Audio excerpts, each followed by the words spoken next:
दैनंदिन जीवन में योग, स्वामी ब्रह्मेशानंद।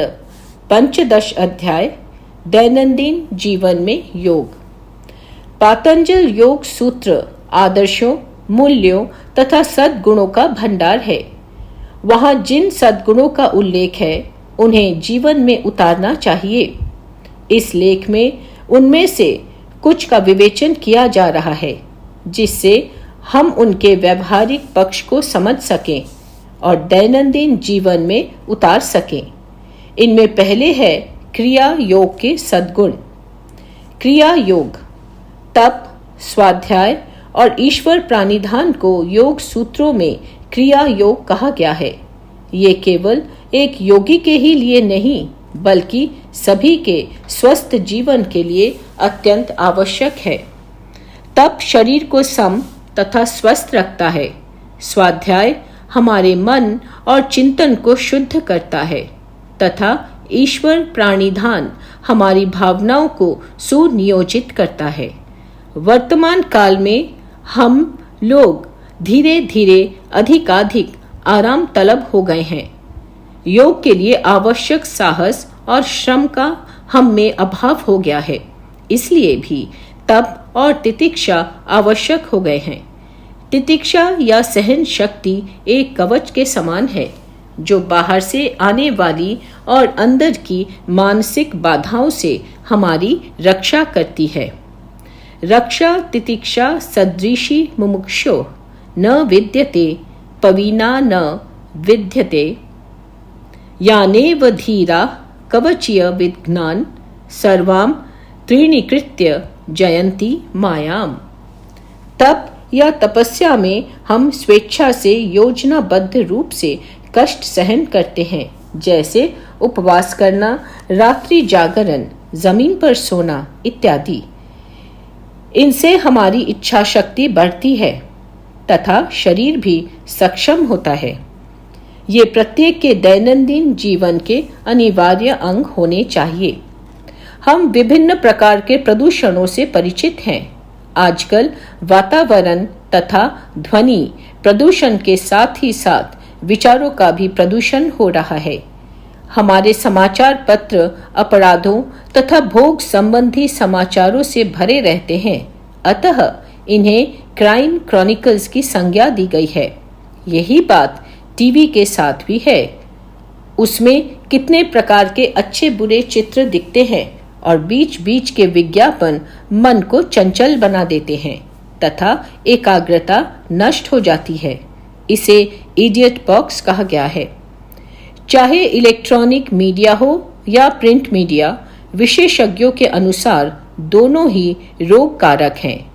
इस प्रकार के अस्वास्थ्यकर साहित्य और विचारों से अपने आप को बचाने के लिए पतंजलि नित्य स्वस्थकर शुद्ध आध्यात्मिक साहित्य पढ़ने का निर्देश देते हैं। यही स्वाध्याय है। यह स्वाध्याय हमारे दैनंदिन जीवन का अंग बन जाना चाहिए।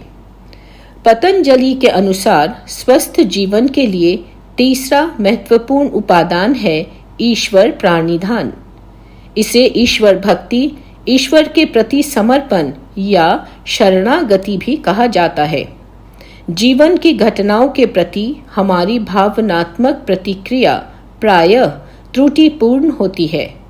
हर्ष, चांचल्य, शोक, विषाद, विलाप आदि प्रतिक्रियाएं हमारे मन में अविरत होती रहती हैं। भक्ति और समर्पण इन भावनाओं को परिष्कृत कर ईश्वर की ओर मोड़ देता है। ईश्वर अपने अनुसार सृष्टि चला रहे हैं। हमारी सभी इच्छाएं पूर्ण नहीं हो सकती, न ही हमारी सभी प्रयास फलप्रसू हो सकते हैं।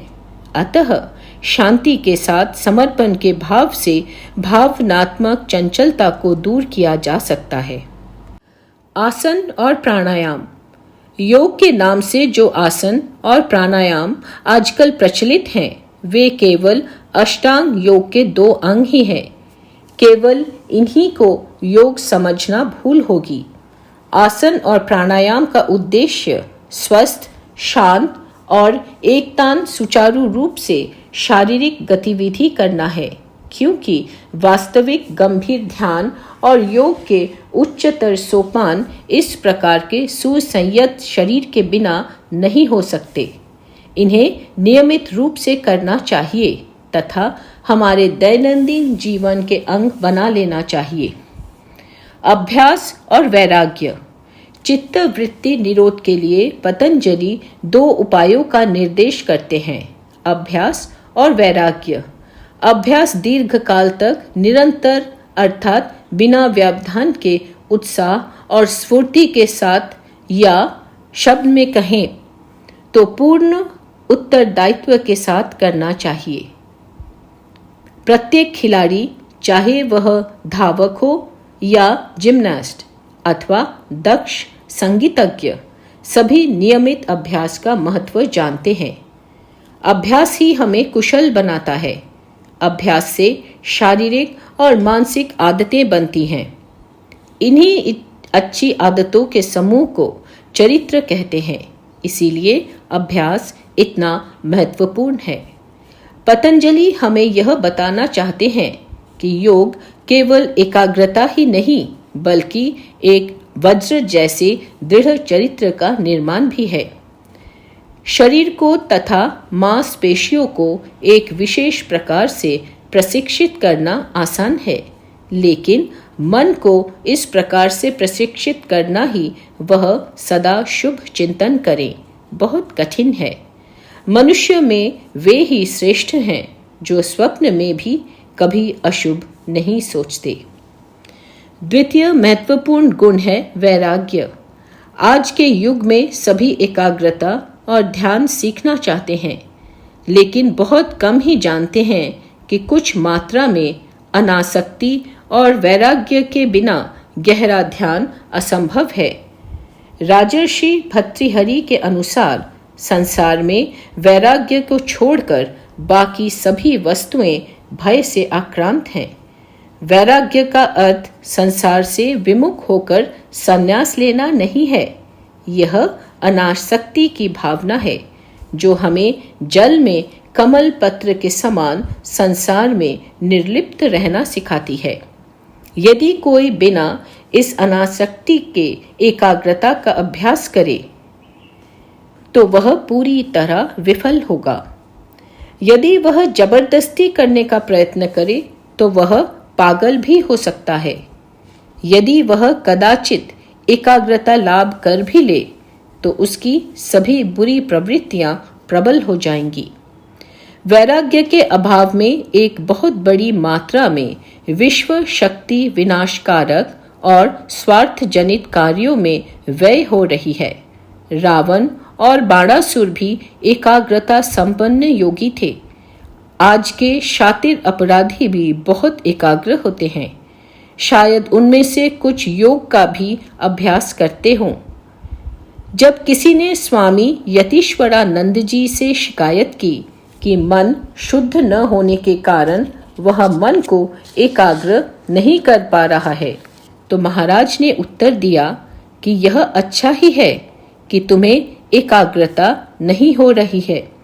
वैराग्य का अर्थ ही है मन की शुद्धि और राग द्वेष से मन को यथासंभव मुक्त करना। विवेक ही वैराग्य का मूल है। अज्ञान के कारण हम अनित्य को नित्य, अशुभ को शुभ, अनात्मा को आत्मा और दुखदायी वस्तुओं को सुखदायी समझ बैठते हैं।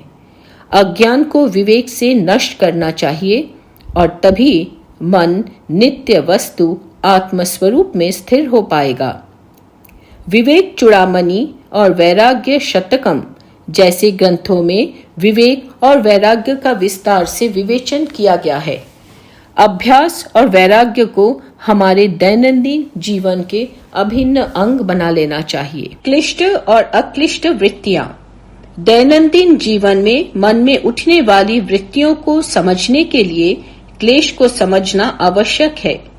पतंजलि ने वृत्तियों को प्रमाण, विपर्यय, विकल्प, स्मृति और निद्रा इन पांचों में वर्गीकृत किया है। पुनः वे कहते हैं कि ये पांचों वृत्तियां भी 2 प्रकार की होती हैं, क्लिष्ट और अक्लिष्ट। 5 प्रकार के क्लेश हैं, अर्थात जो हमें पीड़ा या क्लेश प्रदान करते हैं: अविद्या, अस्मिता, राग, द्वेष और अभिनिवेश। यह जानना आवश्यक है कि हमारे चेतन या अवचेतन विचार, चाहे वे स्वप्न में हो या जागृत अवस्था में, अविद्या, अहंकार, राग, द्वेष आदि के द्वारा प्रेरित हो सकते हैं। इन क्लेशों को सुदृढ़ कर सकते हैं, लेकिन हमें सावधानी पूर्वक ऐसे विचारों से या ऐसी स्मृति से दूर रहना चाहिए। ऐसा कहा जाता है, प्रत्येक संत का एक अशुभ अतीत और प्रत्येक पापी का एक उज्जवल भविष्य होता है। हम में से प्रत्येक ने जाने अनजाने में अतीत में भूल त्रुटियां की हैं, लेकिन उनके विषय में पुनः सोचने से अथवा उनको दोहराने से क्या लाभ? उन्हें भूल जाना ही श्रेयस्कर है। इसके बदले यदि हम पहले कभी किसी साधु महात्मा से मिले हों या हमें कोई आध्यात्मिक अनुभूति हुई हो तो उनका स्मरण करें। ऐसा करने से हमारी स्मृति शुद्ध होगी और सुप्त क्लिष्ट संस्कार नष्ट होंगे। कल्पना को भी शुद्ध कर उत्कृष्ट करना चाहिए। बुरी कल्पनाएं बुरे कर्म जैसे ही क्षतिकारक है, क्योंकि वे राग, द्वेष आदि क्लेशों को बढ़ावा देती है। ऐसी बुरी कल्पनाओं के फंदे में पड़ने के बजाय हम कल्पना कर सकते हैं मानो हम दक्षिणेश्वर में श्री रामकृष्ण के निकट उनके कमरे में हैं और उनके नृत्य गीत का आनंद ले रहे हैं। इसी प्रकार हम श्री रामकृष्ण या श्री रामचंद्र की लीला का चिंतन भी कर सकते हैं। ऐसे शुभ चिंतन हमारे क्लेशों को कम करते हैं। पतंजलि के अनुसार निद्रा भी एक वृत्ति है। गहरी निद्रा में भी मन क्रियाशील रहता है। सोने के ठीक पहले के विचार नींद में भी अवचेतन मन में क्रियाशील रहते हैं। इसलिए सोने से पहले अपवित्र और उत्तेजक साहित्य नहीं पढ़ना चाहिए और टीवी आदि से दूर रहना चाहिए। इसके विपरीत हमें भगवद गीता, श्री रामकृष्ण वचनामृत आदि ग्रंथ पढ़ना चाहिए। सोने से पहले यदि हम अच्छा भजन सुनते हुए सोएं, तो जब हम सुबह उठेंगे तब भी वह हमारे कानों में गूंजता रहेगा। इससे ही सिद्ध होता है कि वह सारी रात हमारे अवचेतन मन में क्रियाशील था। इस प्रकार हमारी नींद अक्लिष्ट निद्रा हो सकती है। इस प्रकार हमें अपने दैनंदिन जीवन में हमारी सभी वृत्तियों को अक्लिष्ट बना लेना चाहिए। चतुर्भावना। यह सर्वविदित है कि हमारे संपर्क में नित्य आने वाले लोगों अथवा घटनाओं के प्रति गलत प्रतिक्रिया के कारण हम मन की शांति खो बैठते हैं और कष्ट पाते हैं। इसके निवारण के लिए पतंजलि 4 भावनाओं के पालन का निर्देश देते हैं, ताकि हम उपरोक्त परिस्थितियों में शांत और प्रसन्न रह सकें। ये है सुखी लोगों के प्रति बंधुत्व, दुखी लोगों के प्रति करुणा, गुणी जनों के प्रति प्रसन्नता और दुष्टों के प्रति उपेक्षा। इनसे चित्त प्रशांति प्राप्त होती है। यदि हम किसी सुखी व्यक्ति से मिलते हैं तो हमें उससे ईर्ष्या और उसकी सफलता से जलन होने लगती है। इसके बदले हमें उसी तरह आनंदित होना सीखना चाहिए जैसा हम मित्रों की सफलता पर आनंदित होते हैं। यदि कोई दुखी हो तो हमें भी दुख अनुभव करना चाहिए। उसके दुख पर उसकी निंदा या तिरस्कार नहीं करना चाहिए। दूसरों के गुणों से स्वयं की कमियों की प्रतिक्रिया के रूप में हमें झुंझलाहट हो सकती है। हम उनके गुणों को पाखंड कहकर ताना मारते हैं। इसके बदले हमें हर्ष प्रकट करना चाहिए और इनसे आगे बढ़ने की प्रेरणा लेनी चाहिए। दुष्टों को देखने पर हमें याद रखना चाहिए कि बुराई से देश करें, बुरे से नहीं। यदि कोई हमसे घृणा करता है या नुकसान पहुंचाता है तो हमारी प्रथम प्रतिक्रिया होती है कि उसे भी हानि पहुंचाए या उससे घृणा करें। हम उसको चोट पहुंचाने में सफल तो हो सकते हैं, लेकिन हम अपनी हानि ही अधिक करते हैं। हमारी घृणा हमें ही भ्रमित करती है। इसीलिए दूसरों के द्वारा दिए गए आघातों के प्रति उदासीन रहना सीखना चाहिए। बुराई निवारण का काम प्रशासन पर छोड़ देना चाहिए।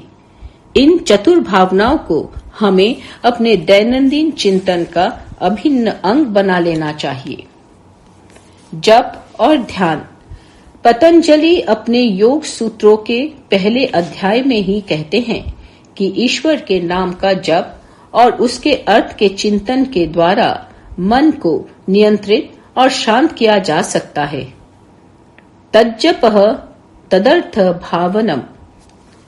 भगवान नाम का जप प्रत्येक धर्म में प्रचलित है, लेकिन पतंजलि के कथन का अपना ही महत्व है।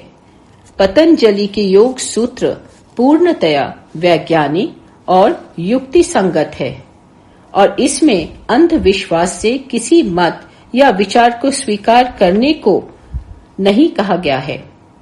कोई भी इसे अपने जीवन में अभ्यास के द्वारा सिद्ध कर सकता है और इसके विधेयात्मक फल को प्रमाणित कर सकता है।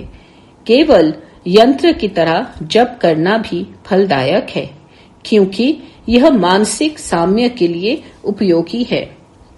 ध्वनि प्रदूषण के इस युग में हमारे कानों में कितने ही प्रकार के असंगत और अवांछनीय ध्वनियां प्रवेश करती हैं।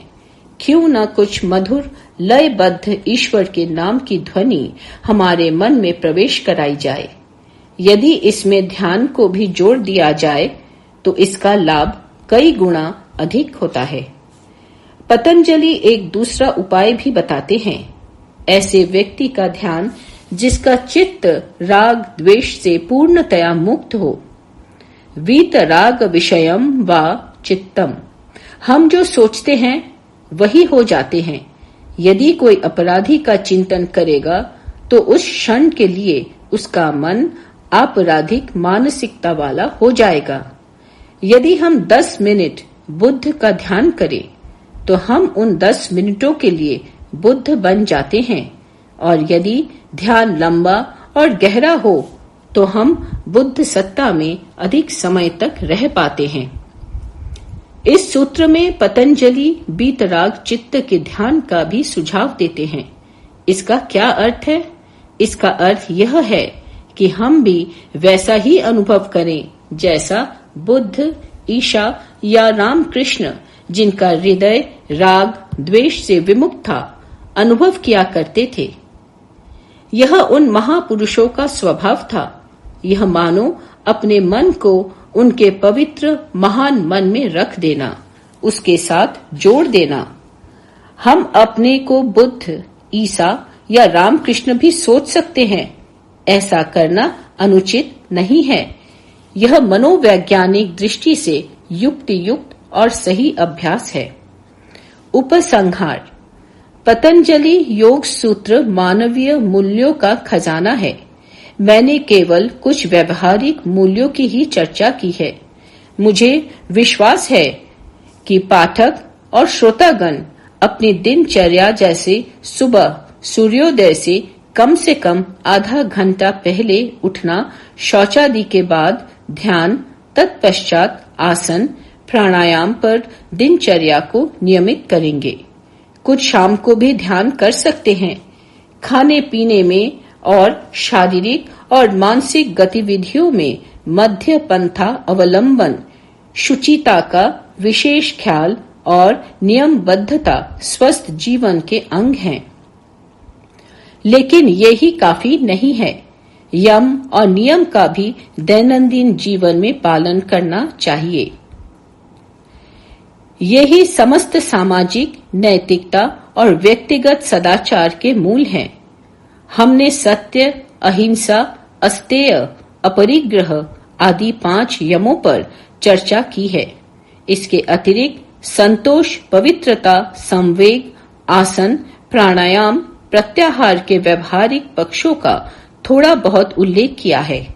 आइए इनका हम नित्य यथासंभव अभ्यास करें और जीवन को धन्य बनाएं।